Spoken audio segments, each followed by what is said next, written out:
Hello. Mine is working too.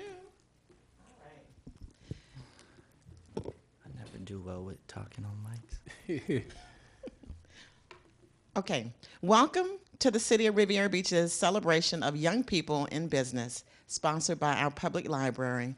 My name is Marion Dozier of TYSmedia.net. We thank Cynthia Cobb, the city's chief librarian, and we thank Elizabeth Barwick, senior librarian, for their work in putting this event together as part of the city's celebration of Black History Month. The library, the library is open right now, so if you guys have any time after you leave here, stop over there and see some of the wonderful changes that Ms. Cobb and her staff have made over there in the last few years.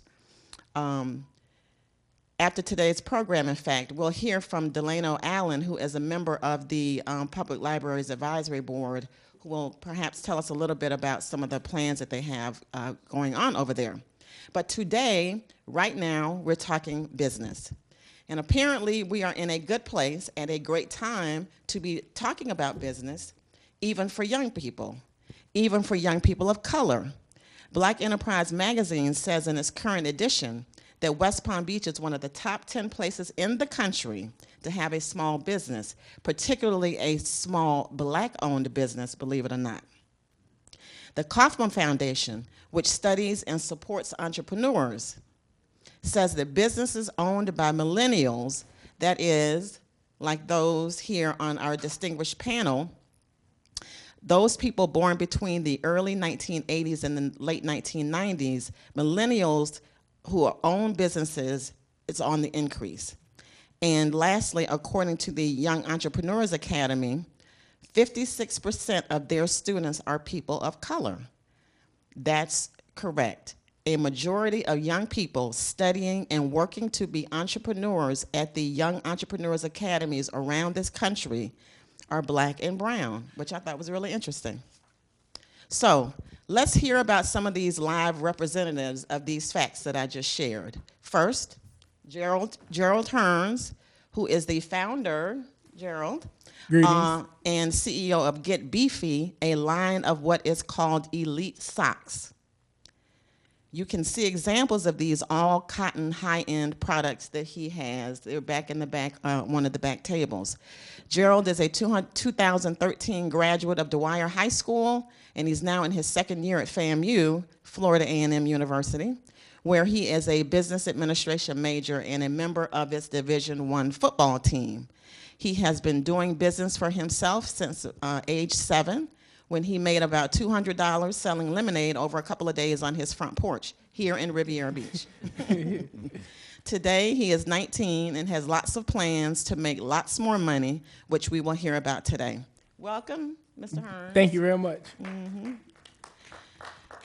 Now, our only young lady on the panel, Selena Kuhn, created her company, Lena Blue Productions, after she discovered her skill in photography and video making way back in elementary school.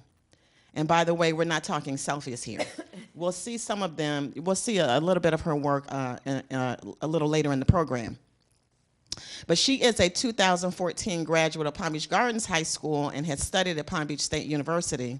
But she is making plans to join Gerald at FAMU in the fall of this year. Perfect. You can see, as I said, you will see an example of her work shortly, but you can also see a lot more of her work on YouTube under her name, Selena Kuhn. Welcome, young lady. Thank you.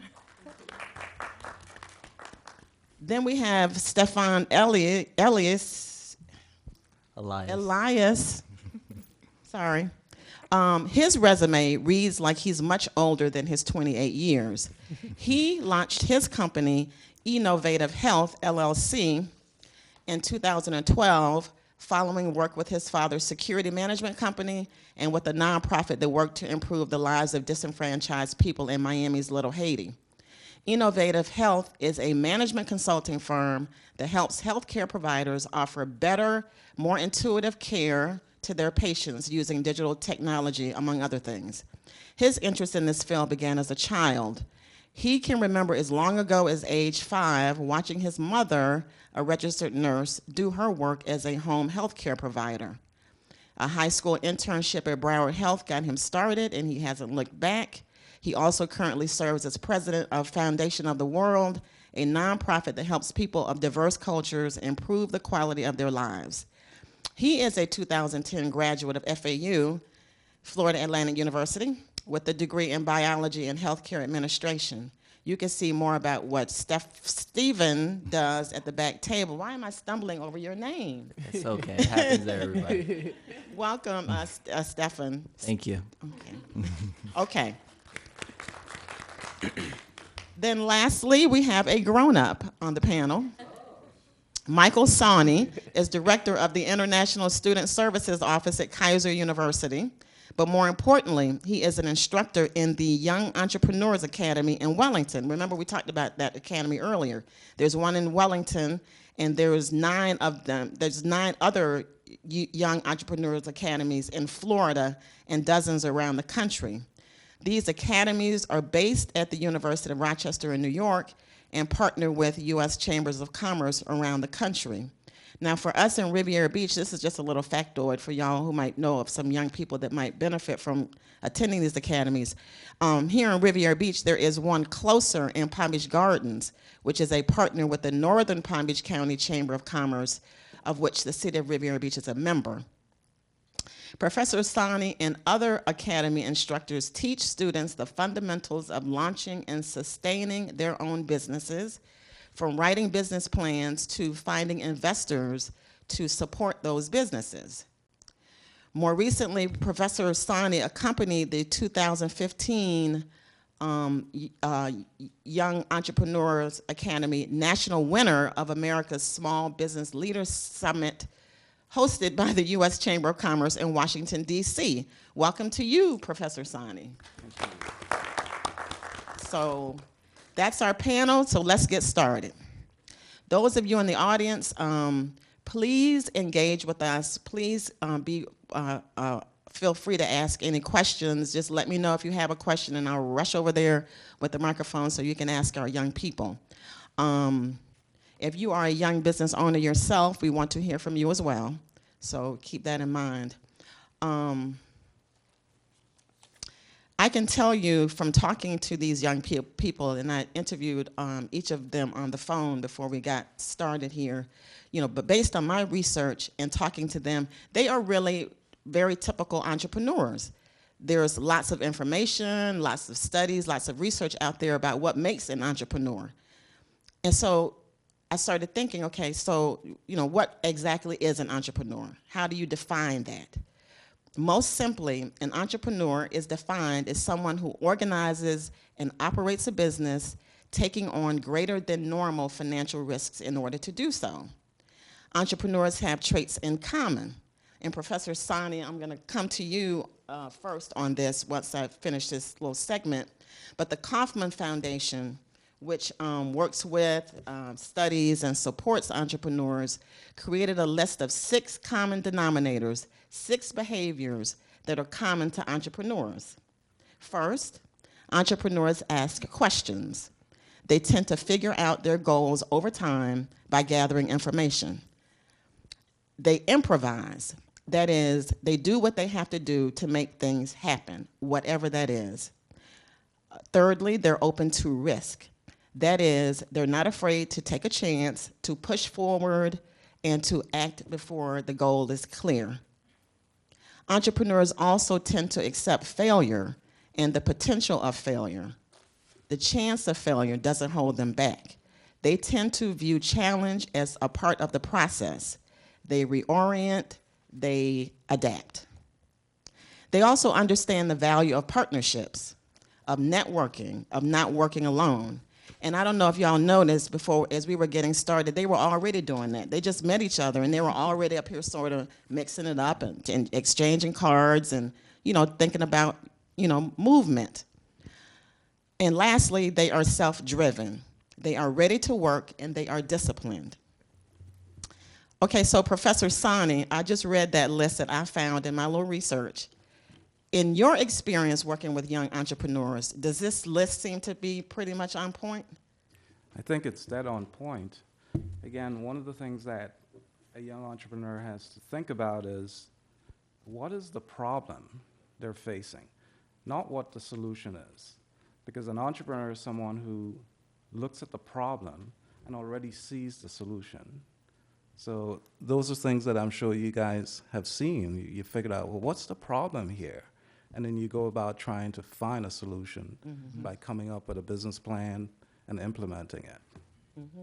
And so, what else have you noticed about young people who become business people, besides those things I kind of pointed out and what you said? Are there any other sort of, consistency you've seen One working of the with things these? that I've noticed in many of the students in the EA program is that they're fearless.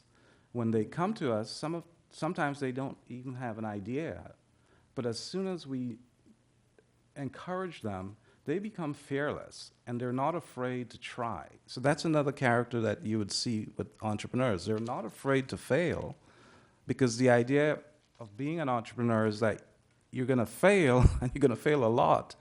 But every time you fail, you're failing up as opposed to failing down. And that's the difference between an entrepreneur or a successful person. Even not people who are not entrepreneurs. Those who succeed are those who fail a lot, but they always fail up. So that's a character that I see in all of the students and in all entrepreneurs that I'm dealing with. And that would have nothing to do with age necessarily. No, Right? no. Yeah. Some entrepreneurs start late in life. Some are fortunate to start at 6. But there are many, many, in fact, more entrepreneurs start way late in life as a second, third, fourth career. So don't be afraid to start later. The timing, it's all about timing. And if your time is to be later, then great. Gerald, let's start with you, young man. Gerald Hearns with the Get Beefy sock line. Yes, Tell ma'am. us why socks? Why did you start with socks? I started socks as me being, a football player, and within athletic division, being able to, reach out to many other young folks. I know that Nike has a such popular brand with elite socks, elite gym shorts, elite all type of gear. So I figured that they're willing to charge $15 to $20 a pair. Within me coming from Tamarind community in Riviera Beach, I wanted to make something more affordable to inner city youth. So I felt that if I can reach out to a manufacturer who's willing to have a cheaper cost of production, then I can develop a product that people can afford, that they can appreciate with different material. So as I came with my cousin Terrion Chapman, while I was in the 12th grade, we first got socks with FHG being patent, which stands for His Glory. As that got patent, we figured that, okay. You guys have a patent? Yes. Wow. Yes. Okay, So I figured that how can I manage to sell this product as I'm selling my candy? So as I was doing both, I reached out to a lot of people to, get their opinion. Will you like these socks? Will you try it? Would you, like to feel the material? So as I got to FAMU, I switched my major from civil engineering to business administration, and I began to learn more things about how a corporation operate. So as I received my net check, the refund check, I figured instead of spending my money on Jordans and all this kind of stuff, I wanted to invest my money and save. So I did the research on different manufacturers. I searched, how Nike has the 5 or 6 squares on their elite sign. I realized that they have that copyright. So I came up with Get Beefy because, in the weight room, working out, my numbers improved from my freshman year to sophomore year. So I implemented it together, and I figured I got a cheap cost of production. Now I can develop the socks, network with people, see how they like it, and take it from there. So, and he mentioned, ladies and gentlemen, about the candy. I didn't tell you about that. But he also, when he was in middle school and high school, sold a lot of candy. And when he was in high school at Dwyer, and I know this because my daughter went to Dwyer with him, he would come to school with these 50-pound duffel bags full of candy and hot sausages and ramen noodles. And the kids were like, "Where's Gerald?" Yeah. But so he's been at this a long time. But I wonder, you were as you talked about the process of getting the socks done, I'm struck by the fact that you talk about it so simply, like it was really sort of easy. You did the research, you found a manufacturer. Yes. Was it easy? I mean, give us a sense of that It's process. not necessarily saying that it was easy or hard. Over the years, I developed myself to appreciate time management skills. So being able to function my academics with athletics, being able to prioritize a business, because I was already in that field since 7 years old, it came like second nature to me. So I already accepted the challenges of life. So as I did the research and everything like that, yes, I had some failures where found the manufacturer who wanted to charge more, but I never stopped there. It's always another opinion or another option. So I just, took it one day at a time and, build one brick at a time. Okay, now, Miss Selena, when did you figure out that you had some skills that you could sell in the marketplace? Maybe in elementary school, I just love taking pictures. Like every time we take family pictures, I'm like, Rachel, could I take a picture? So she's like, yeah, go ahead, take a picture. So I was a safety patrol in elementary school, 5th grade. All the safety patrols had to participate in the TV production of the school. So I loved that. I went on to middle school, started to do that. And then high school, I was in the magnet program at Palm Beach Gardens High School. And I just loved it. And then ever since then, I just took off and took all the information, utilized it. What has been sort of the biggest surprise here as you look back over, all the years, or, when you just kind of, looked at it as fun? What's been kind of surprising for you, if anything? Maybe the people that I meet and the places that I go, and, just the overall experience. Mm-hmm. Speaking of overall experience, can we, Walter and TV 18, can you cue up one of Miss Selena's videos? If y'all want to, we thought you might just want to see some of her work. And this is tell us about this little video as we eyeball it here, young lady. This video, this is Getty. It's called No Pressure. We filmed it about maybe a month or two ago. And I had a lot of fun doing it. We just did it, and we shot it in one day. And that day, he was like, I should record. So he called me, and he's like, come on, let's go record. So we went over by the dock, and we recorded. And I uploaded it, and it kind of took off. And so he's a performer, or, Yeah, that's he's a kinda rapper, local rapper. Oh, okay. Yeah. Oh, all right. Mm-hmm. I'm not sure why it looks like this, but if you look it up on YouTube, it looks better. Yeah, and I saw it. It does look a Yeah. lot better. The color is absolutely. Yeah, it's really bright right now. Yeah, very nice. Okay, very nice. All right, thank you, Walter. Okay, now, Stefan, I keep wanting to mispronounce your name. I don't know why. I apologize. It's okay. You could just call me Steph. That's Okay, fine. thank you. Steph, you're a little older, but as long ago as high school, when you accepted the internship at Broward Health, did you realize even then that you wanted to make your own job in the future as opposed to just take a job in the future? You know where I got that from, right? Yes, the academy, but go ahead. I've always been self-driven in the sense where I always knew at some point I wanted to work for myself. I could have never imagined looking back that I would be here now. Because like I said, when I was in high school, we had executive internship, which was a class offered to me. And I took that as an opportunity for me to learn more, gain experience within the field, learn more about how the healthcare industry works. So I got the opportunity at Broward Health, and I started passing ice chips on a telemetry floor.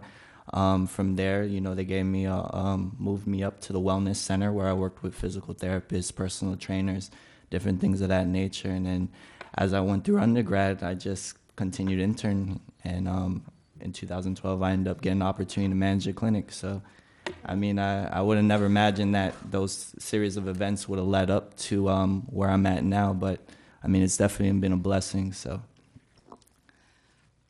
Well, guess what, everybody? Guess who just came in? Mayor Masters came here. Come on, to say some wonderful things to our young people. And if you just got a couple minutes, Mr. Mayor, if you can come over and let our young people know how much you appreciate them. Okay, I appreciate you very much. I'm just in and out, but let me just I always have time and make time for our young people. I want you to know that I'm very proud of the fact that you have the spirit of entrepreneurship. That's a word that's taken me 20 years to pronounce. Going into business, what about that? Yeah. For yourself and moving ahead. I just gave the State of the City address yesterday, and we talked about peace, progress, and prosperity.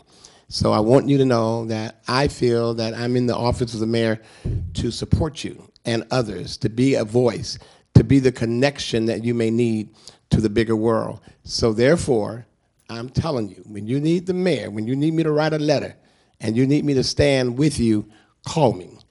Awesome. 561-845-4145. And I'm also give you another number, a global number, that you can get me as well. 561-247-2713. Now, don't hang up, because it's going to ask you for your name, and it's going to say, locating Mayor Masters around the world somewhere, and it'll find me, and I'll pick up the phone. Thank you very much, and this young lady here is our heart and soul of Riviera Beach. She makes things happen for our young people, for our elders, for those that are robbing Peter to pay Paul. When you get older, you'll understand that one a little bit better. Thank you. Thank you. Yeah.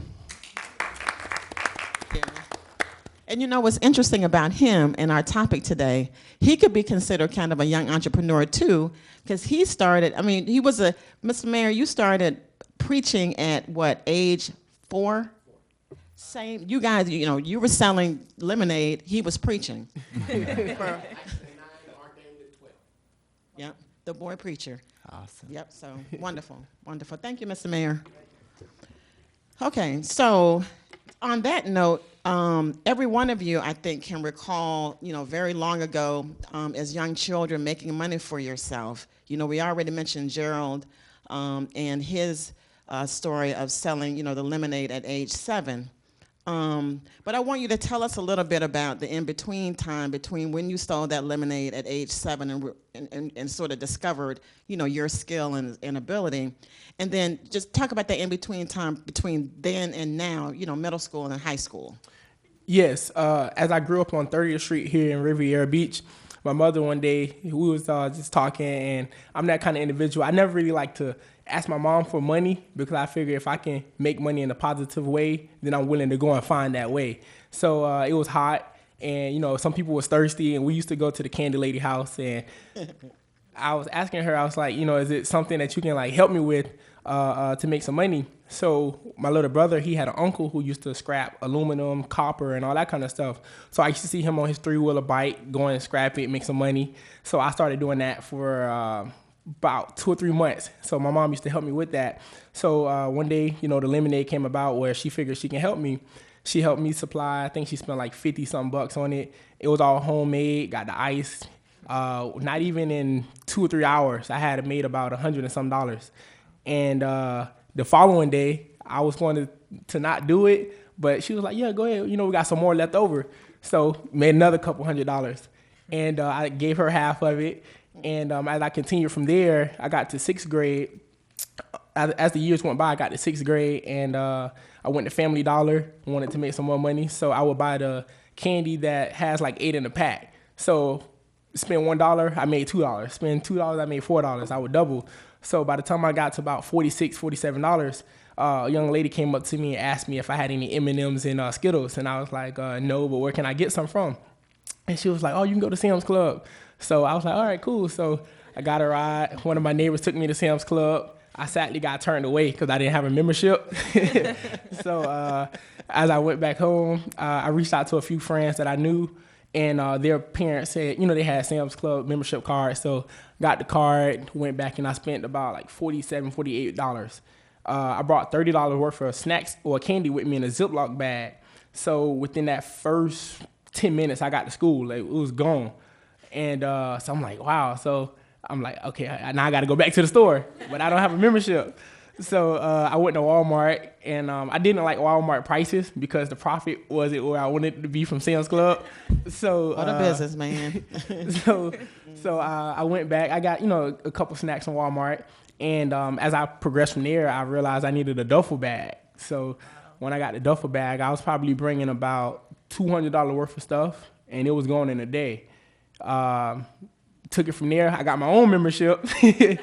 Then that's when I was able to expand to a larger book bag or a duffel bag, spent like $10 for it.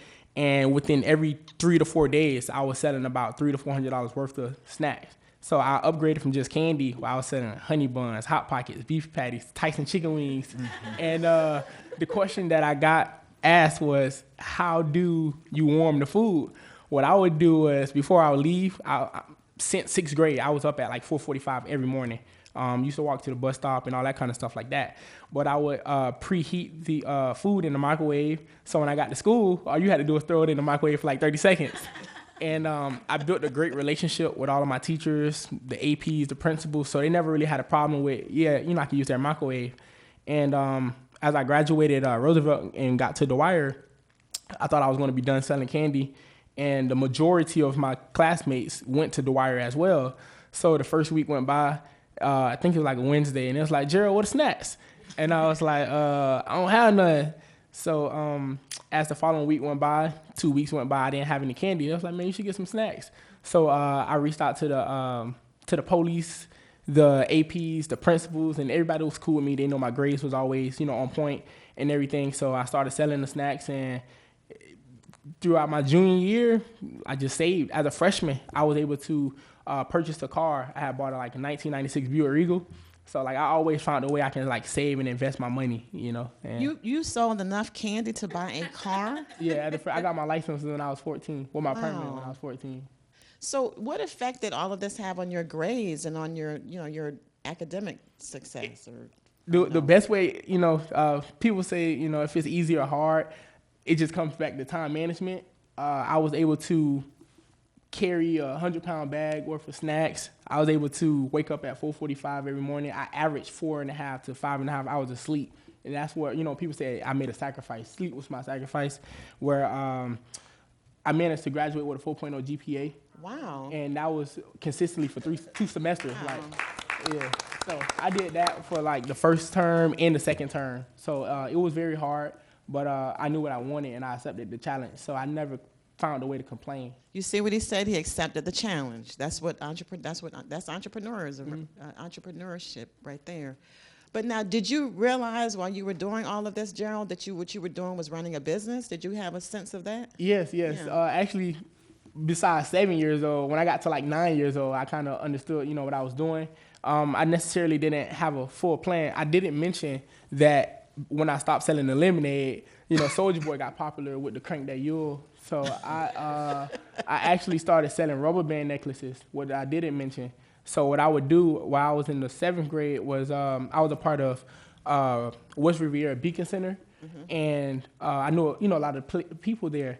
So I would buy a $1 pack of rubber bands, just get some paper balling up, and I knew how to make the rubber band necklaces, but sell it for $10. And I knew how to make the paper guns. So one day I was leaving school, and one of my close friends, her brother wanted me to make him a paper gun. I sold it to him for $20. And she was like, man, don't be selling my brother no paper. And so more people wanted it, and I customized them where I would take the paper and get some pixie sticks, and I would just glue it like a platform where I would cut up the rubber bands and make a nameplate. So I was able to sell it for $25, $30. Wow. And it's just paper and rubber bands. So that's when I got more into the candy side. Okay, so as you're talking, I'm looking at Steph, and I see you nodding your head a lot. What are you hearing that makes sense to you? No, I mean, it's just the fact that, he adapted according to whatever settings, surroundings he was in. He just adapted to it and just kept on pushing. And that's really the key to entrepreneurship, is even when you're faced with adversities or some type of situation changes, you learn your way to adapt to make it, to utilize it to your benefit. Yes. So. And Professor Sani, is that what Steph just said and what you're hearing from Gerald? Thank you.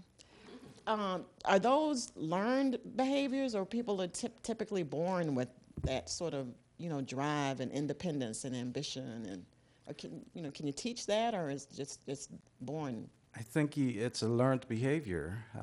If you're fortunate to have, for instance, parents or siblings who are entrepreneurs, it's something you'll pick up because you'll be around it. So the key here is surround yourself with the right type of people. Mm-hmm.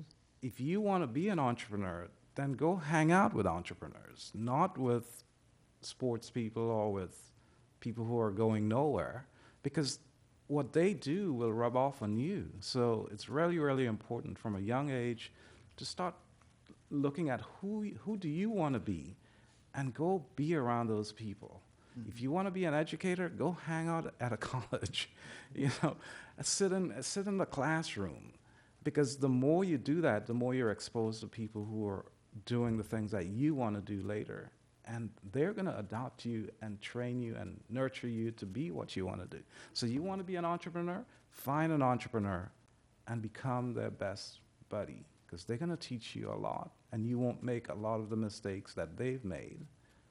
Mm-hmm. Good point. Anybody got any questions?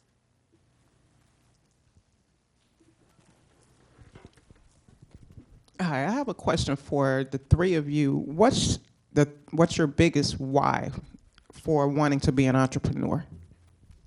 We go like I would this. say ladies first. Yeah. Well, one reason, like Steph was saying, it's better to have your own. You don't really want to work for someone. I'd rather be at the top. Me personally, and really just that. Want to be at the top. Want to be at the top. With me, I've always been, self-determined. I already, as I say, accepted the challenges of life. I was able to observe other people's, lives, that criminals and drug dealers specifically, and see how they lived. And I knew I could find a positive aspect of life. So I branched that, as the professor said. You see what's around you, and you want to do differently. And then as I got older, and I got the experience to work a few jobs where minimum wage, $8-9 an hour. And with me personally, with me being athletic and kind of built, where on a job type, oh, he's big, so we can use him to go pick up the heavy stuff and bring it in. And I'm thinking to myself, I'm like, well, it's a minimum wage job, and I'm working hard. And I always ask myself, how can a person, be willing to go 40, 50 years on a minimum wage job where it's so much, opportunities outside? And that's why I do everything in my power to find new opportunities. And that's, the reason why I want to be an entrepreneur. Steph? Oh, so much pressure. In terms of why, I never ask myself a question why. It's more of why not. I mean, at the end of the day, I look at my parents. They migrated from Haiti over here when, back in the late 70s, early 80s. So my parents were well off back home, but, they moved here in order to provide me with more opportunities growing up, which they didn't have back home. So pretty much in terms of myself, what motivates me is the fact that when I look at my parents, they made so much sacrifices in order to provide me with what I have today. And, just, seeing everything they've accomplished with hard work, determination, discipline, dedication, I just said, I have to follow that same model, and healthcare happened to be the area in which I focused on. Okay. What is there anything? Okay. What is there anything that? Let's ask you, Gerald. Is there anything that you know now that you wish that you had known, before? Yes. One funny story is as I was in the 12th grade, not recently, but while in middle school, I was a part of Urban Youth Impact.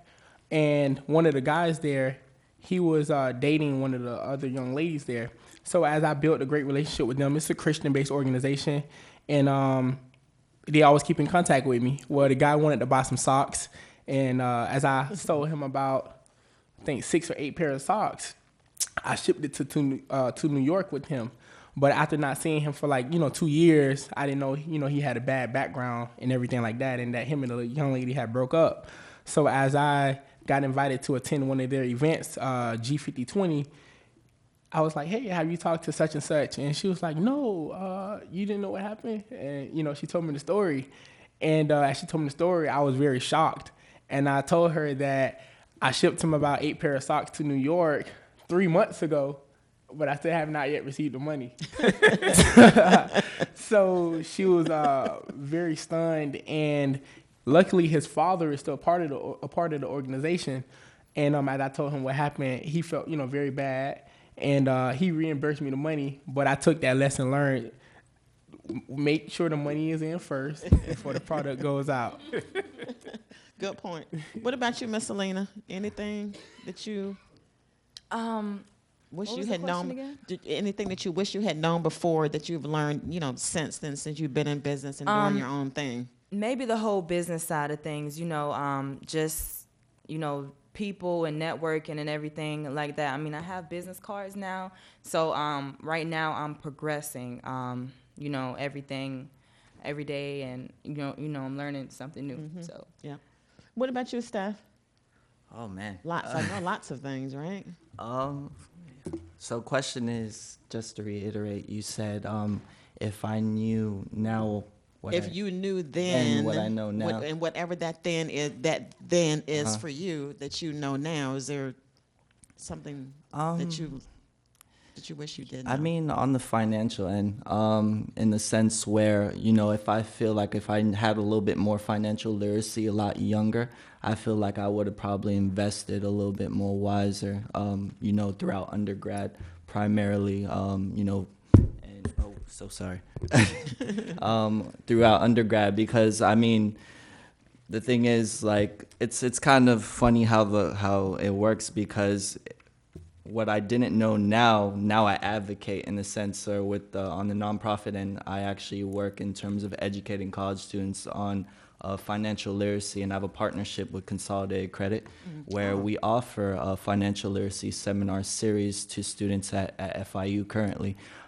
So sometimes I ask myself, man, if I was in their shoes when I was undergrad, I would have been a lot further in business and just in general, in terms of making certain investments, perhaps saving and all of that. So that, I would say more so on that end. But I've been blessed where my parents kind of showed me certain things early on, where as soon as I finished high school, my dad threw me in the family business. So he kind of groomed me along the way. But I pretty much took the foundation that he provided me with and just kind of expanded upon it. Okay, so that partnership with Consolidated Credit you just talked about, I didn't see that on your resume.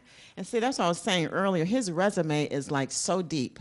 So talk a little bit about some of the stuff that you're doing right now besides, your business, Innovative Health, because you got a lot going on. Yeah.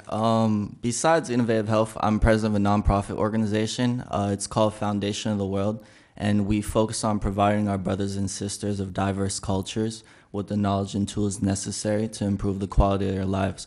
So pretty much we focus on 3 core areas. We focus on education, health, and wealth, and we have different initiatives throughout the year that we throw amongst those different core areas. So like, for instance, in March, we're throwing, on March 5th, 2016, we're throwing what you call a educational awareness walk and fair. It's called the March for Education.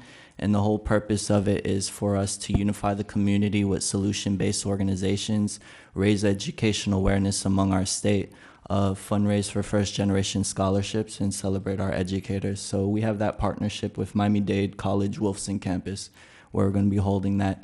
In terms of the wealth aspect, we have Education Pays, which is our financial literacy seminar that we have in collaboration with Consolidated Credit, where they have representatives from that organization that do that. And in terms of health, I'm actually right now with one of my colleagues who's over at FAM in the pharmacy school. We're developing what we call the World Health Challenge, where we pretty much every month we're going to be focusing on different global health issues to raise awareness. So that's a little bit Wow. of what I'm doing. Mouthful. Very impressive. Anybody got any questions? Anybody?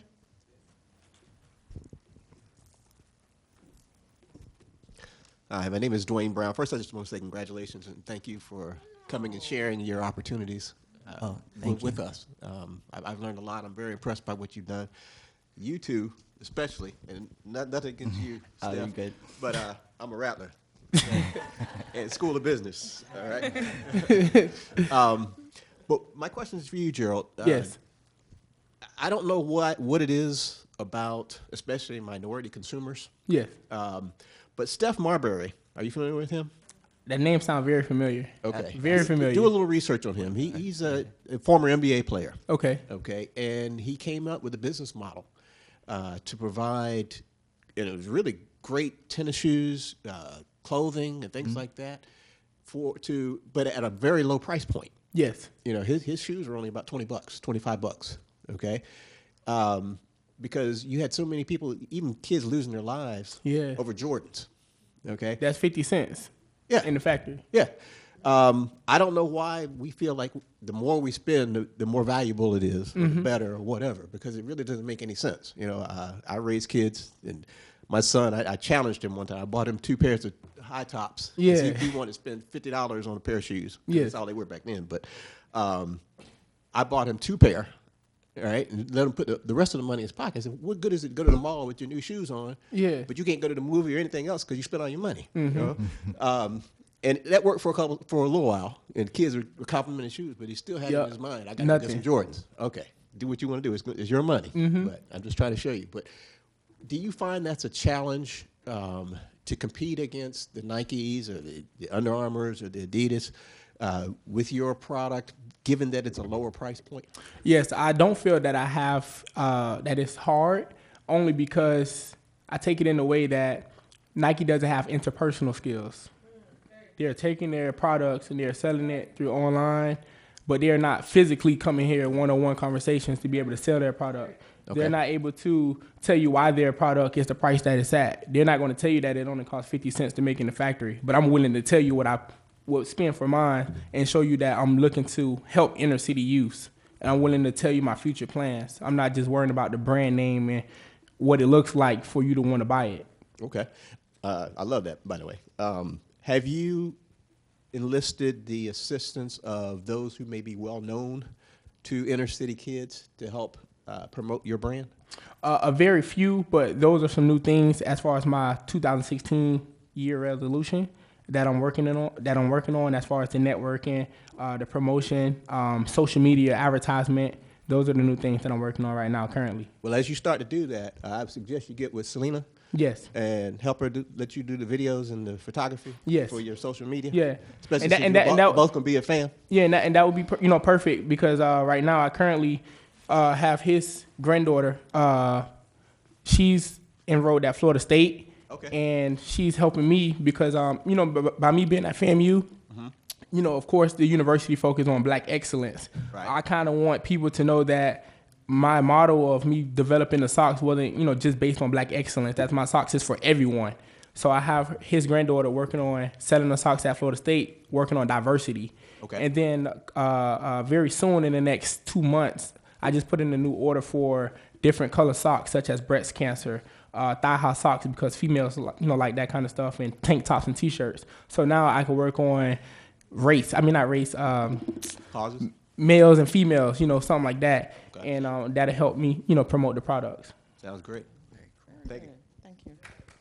Thank you. Got another question?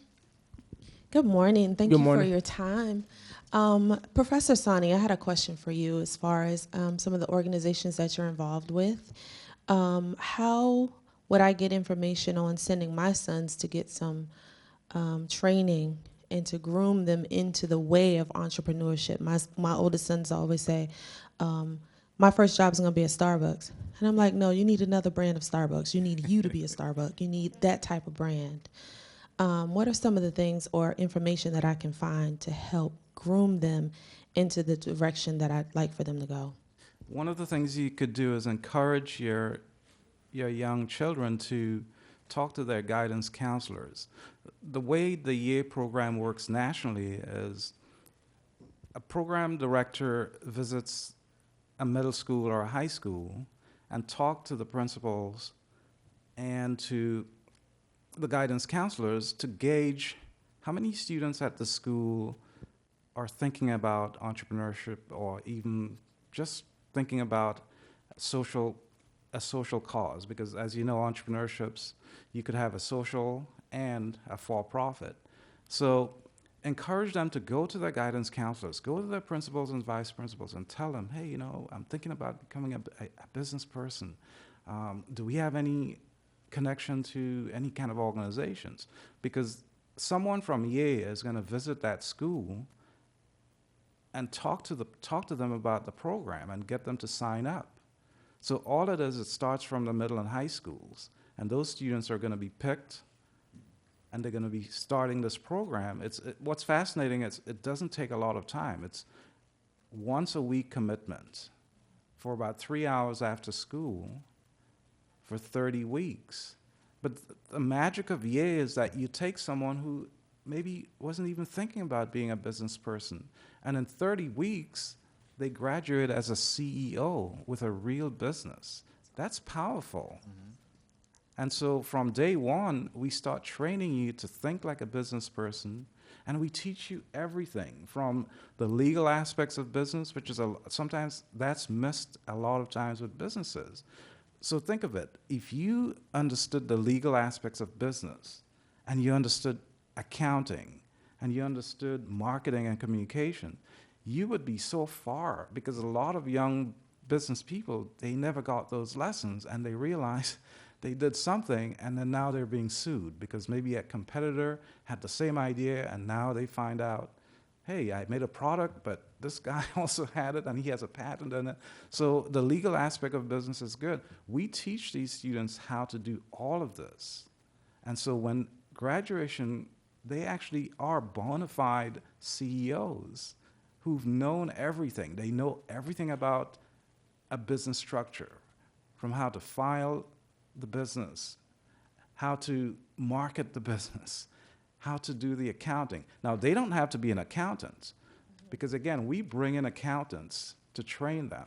We bring in lawyers to teach them about the legal aspects. But they need to understand the fundamentals. So please, again, encourage them to talk to the guidance counselors, talk to the principals, and if you have a school where Yay isn't a part of it, just ask, and we'll come. We'll come to that school. And now y'all do realize when he's saying Yay, he's talking about the Young Entrepreneurs Academy.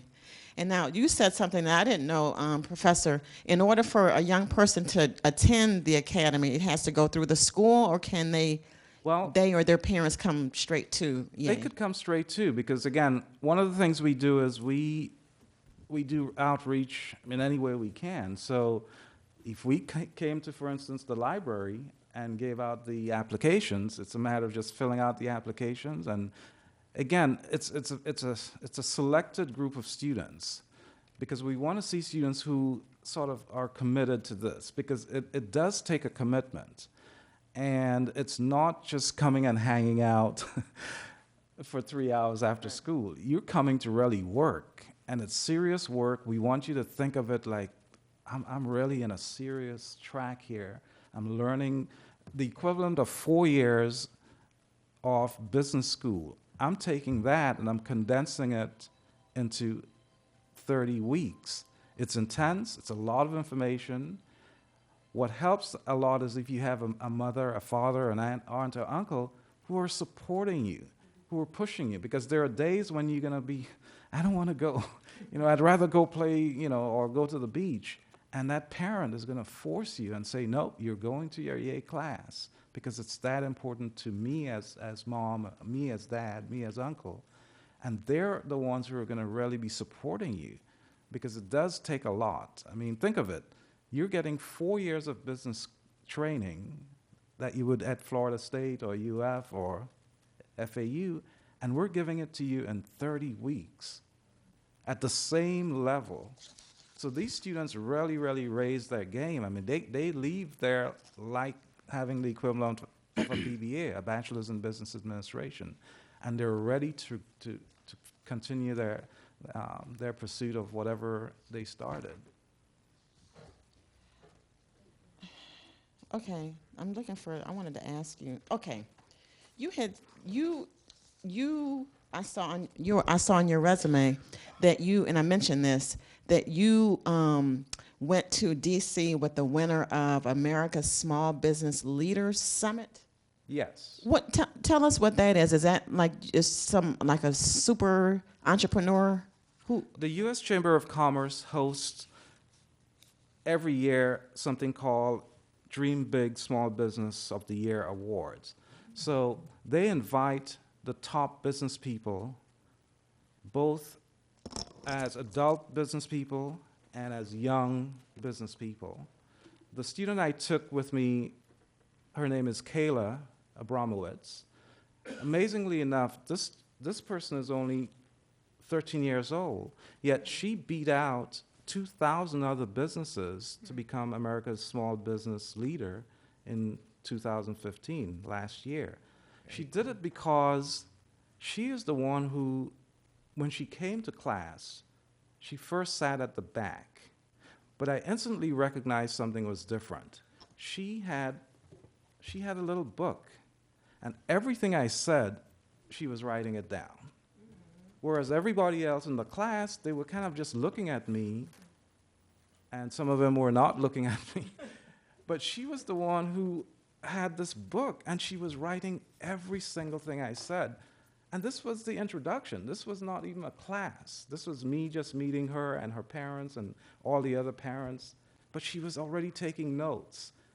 I locked onto her, and in my mind, I said, this girl is going to go far. The second time we met, the following week, she came up one row closer, and she was doing the same thing. So by the end of the 30 weeks, she was sitting at the front, and she was taking copious notes. Everything I said, she was writing it down. And she would go home, she would review it with her mom, and I knew this is the student who was going to win. So at the local competition, she came out first. We went down to Boca Raton to the regional competition, and she came out first. And because of that, she was invited to the national competition. Interestingly enough, this is a student who has 2 challenges, but she never let that get in the way. And I tell my older students, my college-age students, if she could do this, and she's only 13, and she has 2 serious challenges to her life, health challenges. Oh, okay. What's your excuse? Like, what kind of health challenges? Can you? She has Is it? juvenile arthritis and Crohn's. Oh, okay. So I want to share a couple pictures, so you guys see who this person is and realize if she could do this, then anyone could be an entrepreneur. Because all it takes is it takes a dream, and it takes dedication. It's a lot of work, but again, the way she sees it as a mission. One of the things I worked with all of the students is on coming up with this idea of a narrative. It's really important to have a narrative, and you had a great narrative, and you certainly had a great narrative, because when you're talking to people about your business, they're not going to understand everything. Mm-hmm. But if you tell them a story, a narrative, why am I an entrepreneur? Why did I get into wanting to sell lemonade? At the end of the conversation, they're not going to remember that you're selling lemonade. They're actually going to remember the story about why you did it. And that's what you have to have. You have to have this great narrative. So get with your kids and start developing this narrative. Ask them, why do you want to do this? What's driving you? What's compelling you to want to be the person who's going to sell this, or the person who's going to solve this problem? I had a student who, I think he was the second runner-up in my first EA class. He went to Disney World, and it happened to rain all day that he was there. He had a basic umbrella. And the problem he had, again, remember I said the problem he had was the umbrella kept getting wet. So when he put it into his bag, it would just wet everything. And he immediately saw a problem. And then from that, he started thinking, I need to solve this problem. Now, he developed his product, which was a case that you could put the wet umbrella in, seal it, and now you could put it in your bag, whether it be a book bag if you're in school, because think about it. It's raining, the umbrella's wet, you put it in your bag, all the books are wet. Yeah. So he wanted to solve that problem. So I worked with him throughout the 30 weeks to come up with a narrative. And I told him, focus on the story. Tell me and tell your audience the story about you being in Disney, because everyone loves Disney. They could connect with that. So because of that, he was able to go from last place to second place, because when he got there to present to the investors, we have what's called an investor panel, kind of similar to this, and the students come up, they give their 8-10 minute elevator speech about the products or the service or their company, and then the investors would fund it to the, anywhere from $1,000 to $1,500. Wow. Well, the only people who got funding at the maximum level were those who had a compelling story. And this little girl had a compelling story. And I'll take a couple minutes to tell you her story. So all her life, she's been suffering from these two childhood diseases. And she would be in and out of the hospitals, very regular. She was totally bored. She would be, after a procedure, they would take her back to the room, and she would just be there.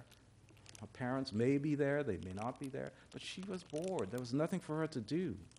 There was no media, there were no Xboxes, there were nothing for her to play with. She realized that she wanted to do something. So she started thinking about, what could I do to not be bored? I could bring in media, I could bring in Xboxes, I could bring in playing cards, or whatever it is. So as a result, she decided to form a company that collects and distributes media and writing materials to every Ronald McDonald House and children's hospital in the country. That was her goal. It was simple. If you tell someone that, they could understand it. And because of that, she was able to couple her story about being in the hospital and being totally bored to wanting to do something about it. As a result of that, people started lining up, because if you buy an Xbox today, next year you want the newest one, right? What do you do with the old one? So this was a great way, again, to recycle old technology and have a second life. So as a result, she was getting copious amount of media products, and it was filling up her living room, and so they were actually able to package all of these things and send them to all of these hospitals all over the country. And it just grew like wildfire. Again, she had a great story, her mission was noble, and it was easy to explain it to people. And because of that, her company is in every state and Canada, and she's looking to Mexico and beyond. And this is from a 13-year-old girl who is very sick. So what I'm saying is, any idea is a great idea. You just have to have a good story, because people are going to remember the story, and they're going to fund it. And people are throwing so much money at her company. Everywhere, everything from the companies that do shipping, like FedEx and UPS. So her overhead is so low, because again, she has this compelling story, and she tells it. Wherever she goes, she has her banner. Mm-hmm. So that's something you guys could think of. These portable banners. So you have that, it's very light, but everywhere you go, you put that banner up. Put it up there, you put it up here, so that people are seeing you and they're connecting with the banner, marketing. Okay. Well, how does she make money? The money comes in the form of speaking fees. People are paying to hear her story. Wow. They're paying anywhere from $1,000 to $10,000. The other thing is, she's getting massive donations. Mm. When we went to the Nationals, all of the CEOs, there were about maybe 1,500 other CEOs in Washington, D.C.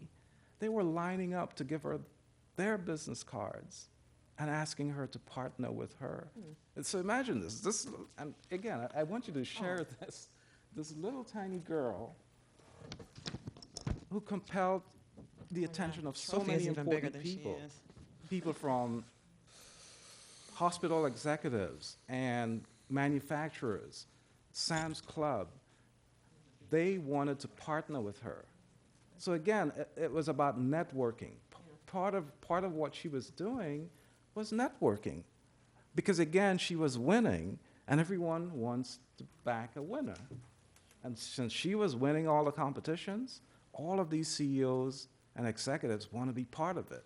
So they were reaching out to her and offering her a warehouse, because all of a sudden there were so many media items coming in, it was filling the house, and she needed to find a place.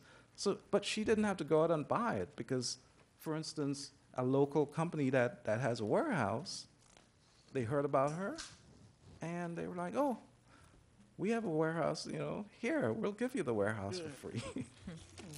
So you guys in the Young Entrepreneurs Academy are creating real businesses. This is not just No, exercises and... These are real companies that are up and running, and that's the beauty about it. And these are middle and high school students. Now, one of the things that I'm proud of is at my university, at the campus right here in West Palm Beach, a third of our students actually graduate with their own businesses, even before graduation day. Well, what explains that? Is that something that you guys focus on at Kaiser, or? Yeah, well, we were once called Northwood University, which was a business school, and it had a 30-year legacy of creating businesses, entrepreneurs. And so the students who were attracted to that campus, they came with this idea that they want to be a business person. And we nurtured that by exposing them to all aspects of business from day one. So by the time they graduated, they actually own their own companies. Now that's the college students. The Yale students are younger students. They're now middle and high school students. But we gave them, again, the program is so interesting, is that it takes that 4 years of business school, freshman through senior, and compress it down to 30 weeks. Very same lessons. And we give them to, and these students rise to the occasion because they really want it. And this is free, right? It's free? There's a nominal fee for admissions to it, but it's something that... Does anybody have any questions for anybody? Hello, everybody. How you doing? Just want to start off saying I'm truly amazed by the talent and just even the mindset of you young people and being entrepreneurs. I know as entrepreneurs, it takes a lot of time to invest of your time to expand your brand or your product. I was just wondering, how do you guys balance? Jerry, you mentioned about time management, but are you guys balancing just being, I guess, young people? Being a teenager, because some of you just entered adulthood, like 18 and 19. So are you having that time to just have fun with your friends? Well, I party less, and I invest like my whole check to like more equipment and props and everything, and I'm not really worried about it because I have fun doing it. So, it's great for me. I don't really care about going out and, hanging with friends, but I do, network, which is important. So, yeah. Something that I usually stick by, not that, hanging out with friends or something is, not meaningful to me. But one of my coaches always say, don't give up what you want the most for the moment. Usually being in college, drinking, you got athletes who, smoke and all that kind of stuff.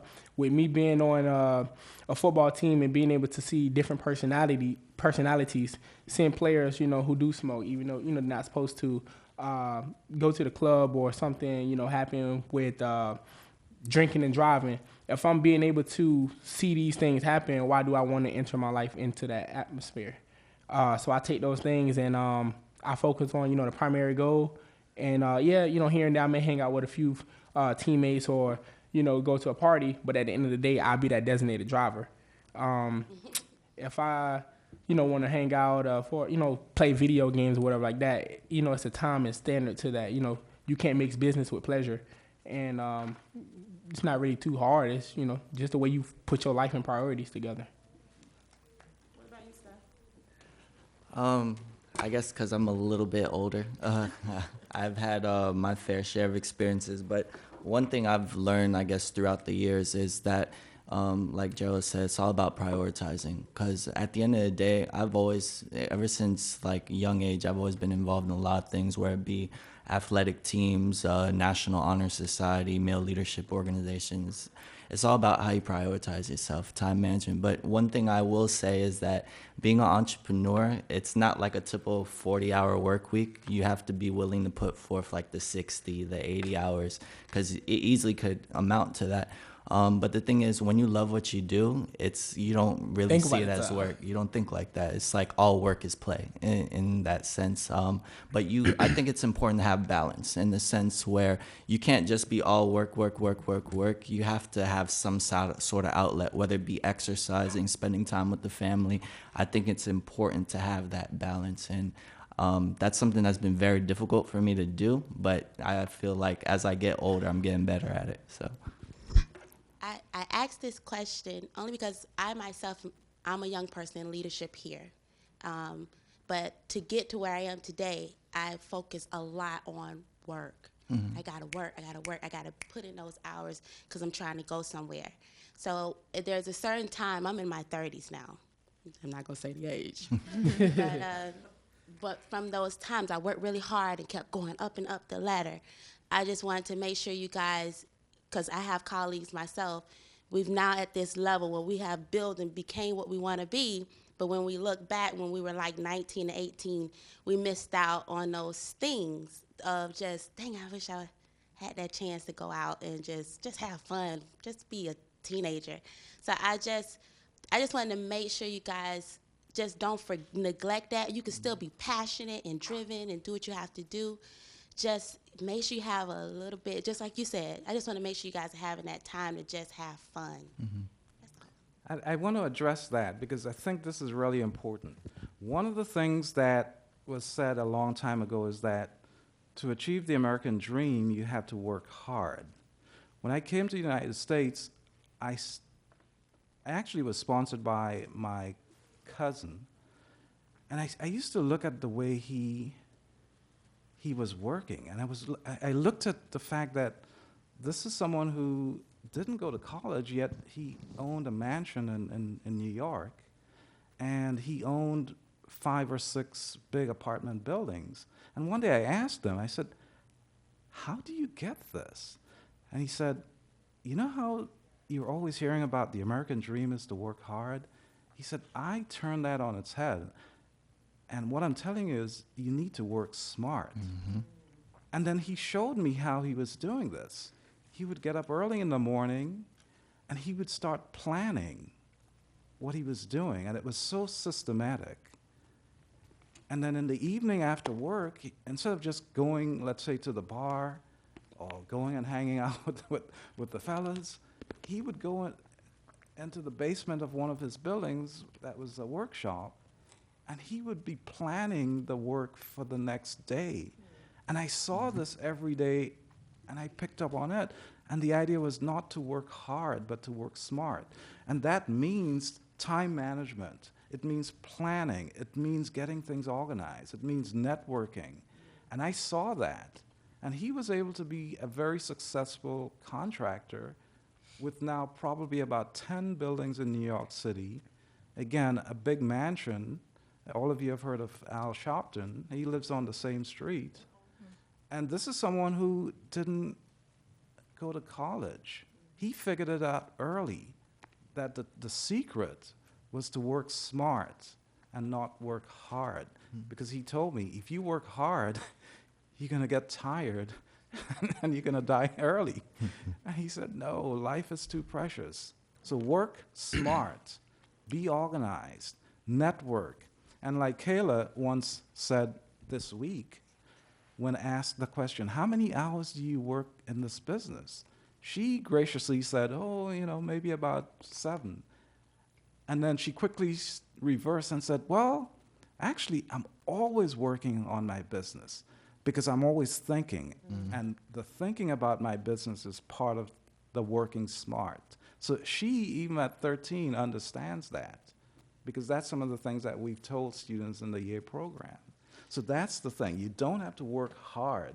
You have to work smart by organizing every evening, what you're going to be doing the next day, the next week, the next month, and the next 6 months.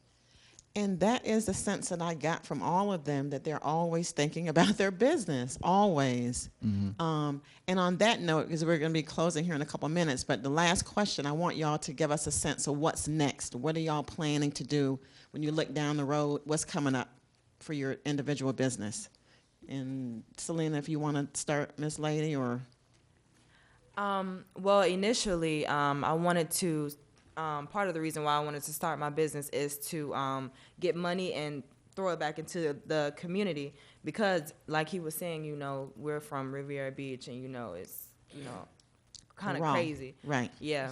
So I want to, you know, invest in it some kind of way, maybe get a nonprofit organization and, you know, start giving out food, start, you know, open something for the kids, because I think that it starts from the kids. So, you know, like when you're young and you start to learn more. So that's my whole thing. Giving back is your future. Exactly. Yeah. What about you, Gerald? Her and I can actually link up on one of my goals is that with me, you know, being a football player and, you know, I eat 7 to 9 meals a day. So sometimes I look at the food and I'll say there are individuals that are hungry, and say if, you know, it's something I end up throwing away, I have those sympathetic actions or modes when I'm like, I wish I can give this to somebody right now. So in the near future, I want to establish a foundation where I can kind of not have it say 24 hours a day, but enough hours a day where anyone can come, you know, and, you know, have a meal provided to them. Something up and coming this upcoming summer, I'll be interning at Old Boy Sports, which is located in Jupiter.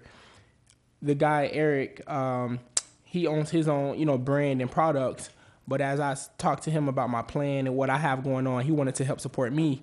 So he's looking forward to having my product sold in one of his stores. So it can be like a win-win situation. Also, as I mentioned earlier, I have a new product, not new product, but new colors coming in. Socks, T-shirts, thigh-high socks, new colors, elite socks, breast cancer. And in the back, I have about 6 or 7 copies of a book called Building Blocks of Leadership for Young Adults.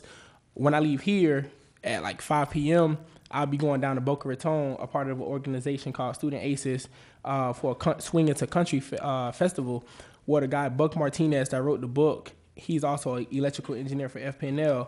He featured me on the front cover of his book, and inside that's recommended by Dr. Ben Carson. So I'll be, you know, promoting the book and advocating that product as well. Very good. Very good. All right, Steph, what about you? I'm actually, right now, I'm working on creating an online digital health store. So I'm actually going to be rolling that out on my website next month. I'm working on the development of a digital health bracelet. So I'm actually in the final stages of that. So that should be coming next month. I'm working with a couple of cool brands, Impact Fit Sports, which they focus on working with student athletes between the ages of 9 to 18. And what they utilize are these sports vests, and they attach a monitor to them. And what they do is, as they're going through whatever sport training, whether it be for football, basketball, so on and so forth, they kind of track all the different areas of focus that the athlete needs. And then based off that, they do a data analysis to let you know what your areas of improvement are. And then from there, I have one of my cousins that's a personal trainer that designs a program specifically to that student athlete to get them up to par to where they want to be. And also, I have to give shout out to Malu of Delight Whitening. It's a mobile teeth whitening company that I've been blessed to work with since the conception of it. And they offer like a home whitening product. So it's like this laser that you could put in your mouth, and it was it 10 shades whiter, Malu? Yes, you can get up to 10 shades whiter in 1 hour. Yeah, Wow. So she has that, and you know they're local in Palm Beach also. So I've been blessed to work with their brand, and you know just more of the same, more nonprofit initiatives, and just expanding the business. Wow. Any last remarks, Professor Sani? Oh, these guys are amazing. I know. Truly amazing. Working on a couple initiatives. launching a nonprofit called Cup of Kindness. It's a nonprofit culinary and educational organization that provides psychosocial services, health services, and tasty meals. And our mission is interesting. The mission is to change lives through culinary delights by empowering youth and families to initiate positive change. When you get people to change in a positive way, it's generational, and that's the key. If you're changing just for you, then it doesn't really work. So you have to do the change the right way so it impacts a future generation, and that's really what changes your block, your town, your state, and ultimately the country and the world. Don't be afraid to take the challenges when you get them of joining professional organizations. Just last night, I was invited to become a member of the Foreign Affairs Association. Don't be afraid to take those challenges. When you have a good story and you're speaking at events like this, you never know who's sitting in the audience. And one of the ways I started my teaching careers is I was teaching a class at Palm Beach Atlantic University down on Flagler, and in the audience was this woman who just came in and just stood in the back, and I'm teaching my class, and at the end she came up to me and she introduced herself and said, oh, you know, my granddaughter is one of your students. And she said, I'd like to invite you to a lunch meeting on Palm Beach to talk to you about some ideas. And I'm like, oh. Well, she was actually recruiting me to be on the board of directors of Catholic Charities. And I've never served on a board, so I didn't know what that meant. But again, I wasn't afraid to take the challenge because you never know who's watching you, who's observing you. So always be sharp, always be your best, you know, because you never know. And it could be an investor could be sitting right here in the audience, but if you show up shabby and not organized, then you're missing opportunities. Always be on your best. So I love the way you guys look, because again, you never know who is watching. And I didn't know she was watching. She was watching me in church. Every day I would go to my church, and she was there, and she said, you have what it takes, and I want you on the board. And it was a great experience. Yeah, because I think you were the youngest member ever to join that board. Is that right? Yeah, didn't I read that Board of somewhere? old stuffy white guys. But she said, hey, I want to mix the board up. I want to bring in some fresh blood. I want to bring in some new perspectives. So when you get the call to join a board, say yes. Don't see it as, oh my God, I don't think I could do this. No, just think, hey, I could do this, and go for it. Because you're going to network with a lot of high-level people, and they're going to take you to the next level that you want to be for your business and your organization. Thank you. And on that note, they go for it. Perfect ending. Thank you guys for coming. I think we're all done here. And this has just been a wonderful panel. I'm so impressed with you guys, all four of you. Thank you. God bless y'all. But before we close all the way, we're going to ask Delano Allen to come up. He's a member of the Library's Advisory Board. Remember, I promised you he was coming. He's just going to close us out.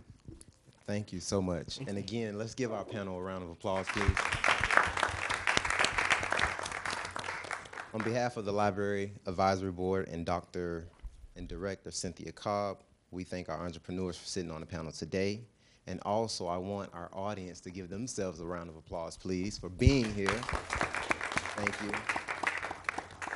Before we close, I will leave each of our entrepreneurs and the individuals sitting here today with a quote by an entrepreneur, Madam C.J. Walker.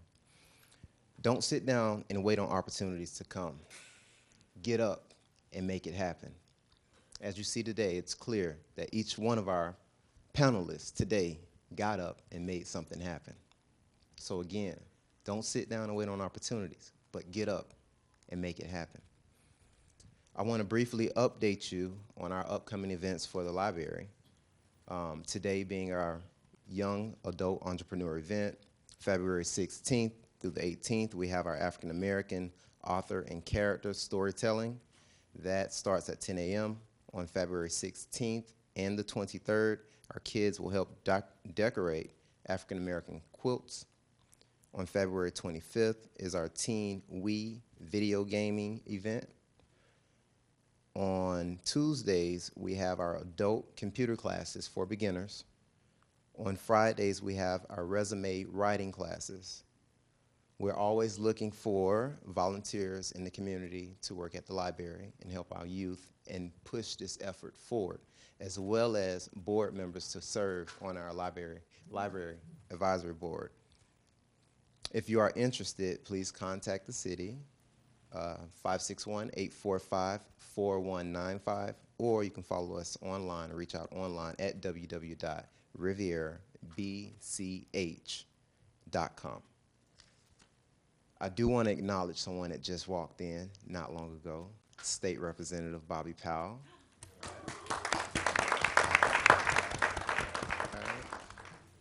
Last but not least, in closing, should I say, and I leave everyone with this as well, shoot for the moon, because if you miss, you'll still will be among the stars. All right? Have a great evening, and thank you so much for attending today. Thank you. Hopefully they got some good pictures.